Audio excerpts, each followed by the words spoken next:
PWCC is a great way to sell your sports cards. If you're looking for a way to support the Cajun Cardboard YouTube channel, consider using the promo code Cajun, all caps, C-A-J-U-N, when you're selling your cards on the PWCC marketplace.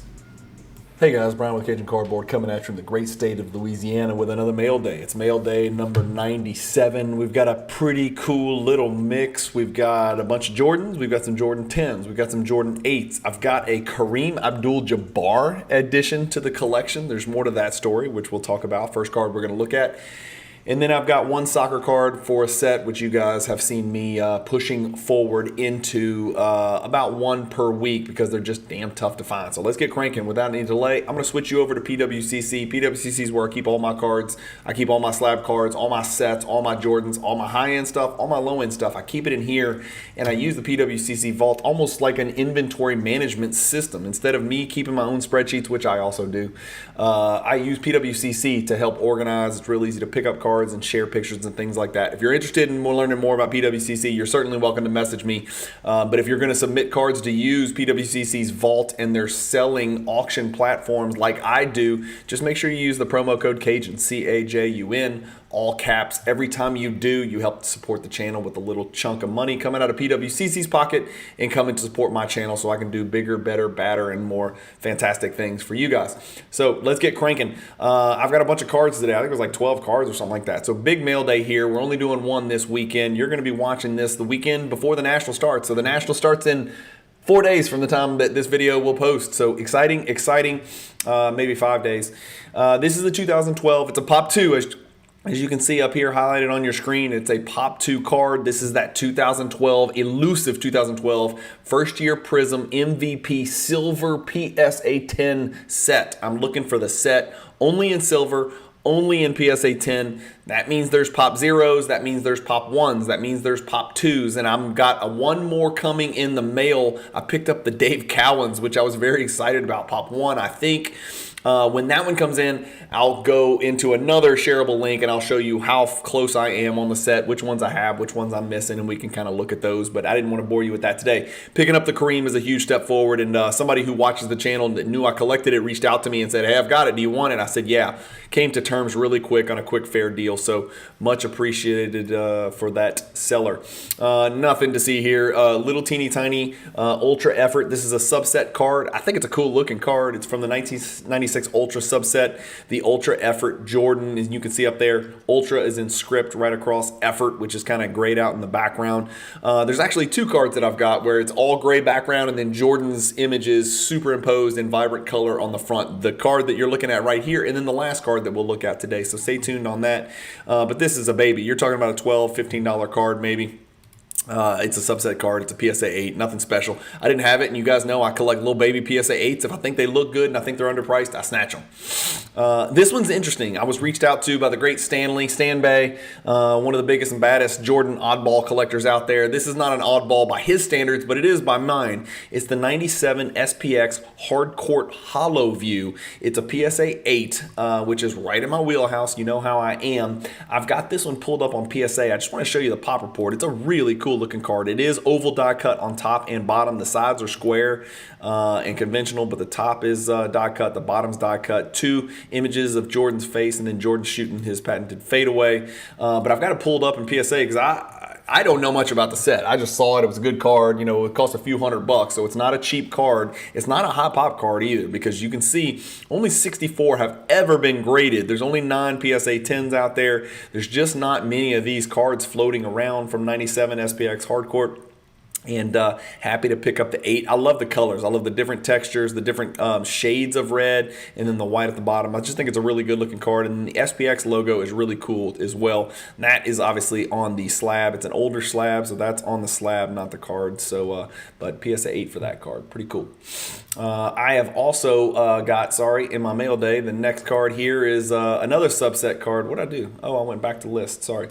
The next card is the soccer card, right? This is the outlier outlier, the outcast, the pariah. You guys watch my channel for basketball stuff. I've got this Fernando Torres, who is a player that I despised. He went to Chelsea, my favorite team. He was a disaster. I think he was absolutely horrible with Chelsea. He had some good years with other teams, but none of them were with Chelsea wearing my team's blue uniform. But he was a fixture for Spain, up-and-coming young striker who is no longer young. And this is a PSA 9. You guys know I'm pushing into this 2014 first-year Prism World Cup autograph set, and had to pay a pretty decent penny here for this PSA 9 Fernando Torres. Again, these cards, the issue is the top corners right here and even the bottom corners as well, because it's all, you can see it's whitened a little bit on those. That's what took it from a 10 to a 9. It could have taken it from a 10 to an 8 even, believe it or not.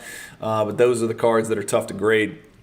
I'm trying to collect that set, and I can't get just 10s because not just 10s exist. So I've got to dip into the 8s and the 9s. I'd like to get it to 9s and 10s only one day, but I've got some PSA 8 set holders, placeholders, sorry, in that set as well. I'm getting close. We'll share that when, the whole whatever I have in my vault, I'll share that in the upcoming mail day too. 97 Flair Showcase, PSA 8, row 3. Just picked up another copy. I just think the card's too cheap. I think Flair Showcase base cards should be worth more, even in PSA 8 or PSA 9, than they are, and they're not. And it's just an intricate card. I mean, it looks like anything but a base card. Obviously, these mean something to me because the Legacy Collection cards that we talked about on the MJ Hierarchy project are so special. And this is the row 3. Flair Showcase is just a really beautiful product in 96 and 97, and you got the gold script foil stamping down there with his name and the Chicago Bulls guard and his position, and then you got the Flair Showcase little logo right there as well. But just a good looking card, man. I don't know what else to say about it. And there's all his stats on the back. His Carolina stats were really not that eye-popping, but they said the only person that could hold Jordan under 30 points was his college coach, Dean Smith. So funny little story there. The Metalized. I picked up another copy of a PSA 10. I have 2 copies now of the Metalized PSA 10. This is not an insert, okay? This is also a subset card. It is card number 128 in the 1996 metal set. It is affectionately known as the Metalized card because it says Metalized, and that's kind of where those subset cards fit. You know, they sort of fit in between base cards and insert cards, but just a simple card. It's got that metallic-ish background. Metalized is in sort of a metallic type font. I've got the whole Metalized family, obviously, with 2 copies of each. I've got 2 10s, I've got 2 8s, so I'm pretty much locked up there. I don't think I need to pick up any more of those Metalized cards. The back of the card is a little more vibrant, a little more colorful. The front of it is just kind of demure, kind of bland, but the back of it's a little more vibrant. Jordan's got the 11s on. Anyway, that's a Metalized PSA 10. I'm starting to make a move at some of these gold medallions and PSA 8s and PSA 10s. This is probably one of Jordan's most recognizable gold medallions. Big Dog Robinson in the background. Just noticed that. But Jordan shooting a layup. This is sort of that alien picture. It looks like the picture on the sky view where it just barely even looks like Jordan. But it is Jordan, I promise. But he's kind of going up and under. It looks like he's going up to the other side of the rim. Use the rim as a shield so he can lay it in with his left hand with some reverse English on it. This is the 96 Ultra G16. There's a couple of other gold medallions out there from 96, but this is the 96 Gold Medallion G16. This is his true base card parallel, and then PSA 8. That's what it looks like. I love this font. I don't know what it is about it. This font especially pops when you look at it on the Platinum Medallion. It's just a really, really beautiful card. If you want to see that in more up close and personal, go watch Tier 2 in the MJ Hierarchy Project video series. There's a playlist for that on my channel. The next card is another gold medallion and another PSA 8. This is the 95 Ultra Gold Medallion PSA 8. This is a card that I just think is undervalued, so I picked up another copy. I have 2 copies of this card. Here is, wait, I forgot to look this up. Oh, here's the Metalized. I wanted to show you that Metalized subset card. By the way, let's go back real quick. Where was I? Let's go back. Here we go. Let's talk about the Metalized. So the Metalized card we talked about is the PSA 10 that I picked up right there. I've got it pulled up in Card Ladder because I do like to talk a little bit about pops and prices, but a lot of them have been graded. It's not a rare card because it's part of the base set, right? And 96 metal wasn't like hoops or tops, but there were still a hell of a lot of those printed. So just like every other base card, there's thousands out there. 1,532 have been graded by PSA, but only 62 gems, right? And so 4% gem rate. I've got 2 of those 62. I think $400 is just not quite enough for this card. That's just me. I just think it's noticeably different than a base card. This is where it is. It's about the same as it was about 2 years ago, which is a good sign, right? Because most cards in the hobby are not. The last one sold, I think, for like 700 something. Let me see. Let me pull it up. Yeah, the last one sold for 745. So for me to pick this one up for 407, I was like, hell yeah, man. That's like, 60% of what the last card sold for. So I snatched that thing. Moving on. Let's get back to where we were. Sorry, we were talking about this 95 Ultra Gold medallion. I think this is the first Jordan Ultra Gold medallion. The 95, I might be wrong. Somebody fact check me on that. But I do have this one pulled up, and I do have 2 copies. Like I said, the PSA 10 is a big ass card. The PSA 8, very affordable, and so I've got 2 of those. I just picked up another copy because I just thought it was too cheap. Pretty simple. Nothing else more to that. No story. This is a card that I think is really cool. The 93 Upper Deck Holojams PSA 8. I just think it's a great card. I'm pretty sure these came in a box set, and so I think the Shaq is kind of a good one. There's a Penny Hardaway Holojam, if I'm not mistaken. So Shaq, Penny, and Jordan, and I guess Chris Webber too, technically, is what you're looking for. These cards have very sensitive surfaces, so the surface is where you tend to run into trouble with these cards. This one looks pretty good. I mean, corners, edges, and stuff on the back looks okay. Bottom right corner might have some dingage down there on that high def image that you're looking at. Front looks okay. Bottom left maybe has some whitening, some tilting on that corner as well. Top left, I can't tell if that's part of the card or if it's just the way it looks, but usually the surface scratches are the problem, but I don't see any glaring surface defects on this one, and the surface is kind of what matters the most to me because it's borderless, so there's really not much regarding centering, so surface is kind of what drives this card. I just think it's a good looking card. It's kind of an upgraded version of the typical 91, 92 Upper Deck holograms. I think I did pull this up. So I've got it pulled up, and that's mine, and I picked it up in the PWCC Weekly, like I'm telling you guys to do. If you do buy on the PWCC Weekly, please use my affiliate link. It's in the YouTube description. I even have a separate link. All you got to do is click it. If you go through that link, save it as your favorites, and buy on PWCC, some of the money that you pay to PWCC comes back to support the channel. This is mine. So this is mine right here. It sold last night. This is a card I picked up last night on July 16th for $38.40. I was happy with it. The prior sales were 41, 50, 50, 42, 60, 45, 94, 70, 75, 45, 51. You got to go all the way back here to July of 2022 until you find one that sold for less than my $38.40. So, again, it's not a Grand Slam home run discount, but it's a nice little battle that I won is the way I feel. I got it. I put in a bid that was, I thought, very low, and I got it for a very low price, so I was happy for it. Same exact story with this card. I've got numerous copies of this card. There you go. I've got the PSA 10, which is sort of a big boy card. It's a it's a 3-figure card. It's a meaningful card. And then I've got two of these PSA 8s to kind of buffer it right behind it. Again, teeny tiny little card. I think I've got the sharpshooters pulled up. No, I don't. I just wanted to show you those pictures. Less than $20, I assure you. Something like that, 20, 25. It's in the PWCC Weekly, and it did last night. You could probably look it up. Or actually, we could probably look it up. Let's look it up. Sharpshooter PSA 8 Jordan. Let's see if it works. Yeah, there you go. $25.20. So I lied. It was more. And I reached on this one. It was $5 more than the last one. So I gave back the money that I saved on the Holojams. Sorry. But yeah, this is mine right here for sure. $25.20, which is sort of right on the number. $25, $30, whatever. $29, something like that. I just like the card. I like these. This is actually an insert card. So it's not a subset card. It is an insert card. It's card number 3. It's got the cool little sharpshooters down there, which looks similar to the symbol for the Thrill Seekers, where it's almost like a target, like you're looking through a scope of a rifle or something like that. So Sharpshooters PSA 8 baby card, $25. Rain Man. This card's a little bigger than I thought it was. Okay, so this is also an insert. It's an insert from 1995 Stadium Club. I picked it up in PSA 8. I do not have the 10 yet. We're going to talk about this card in Tier 4 of the MJ Hierarchy Project over the month of August. So you will see more of this card in the future. I've got it pulled up here. That's my card. That's what I bought at PWCC. I paid $56.40. Again, feel like it's a small victory. The last 3 sales, 74, 81, 61, all PSA 8s. The PSA 10 probably gets pretty large if I recall.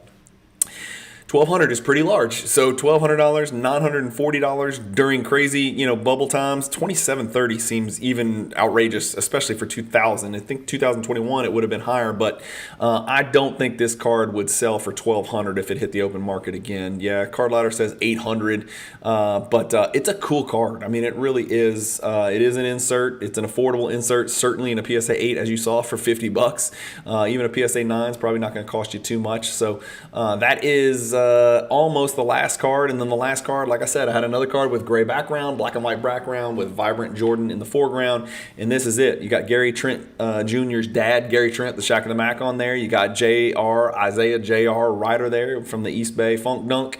And then I can't really tell who's contesting his shot in this picture. I don't know. It could be Kenny Anderson. Who knows? He's not really contesting it. Well, he's kind of contesting it. But anyway, this is the 97 Upper Deck Michael Jordan Nestle Crunch Time card. I've got the 10. I've got the 8. I think I might have a couple of 8s. And so now I've got 10s and 8s. And it's not a humongous card, but I like it. I think the aesthetics of this card are very high and very good. So I picked up another copy of this card for not very much money at all. But that's it. Going back to the list, guys, in a nutshell, picked up the Kareem to move one step closer in that MVP set. I think there's 20 in that set. I got to go back and check. I've got a spreadsheet, but I think it's 20.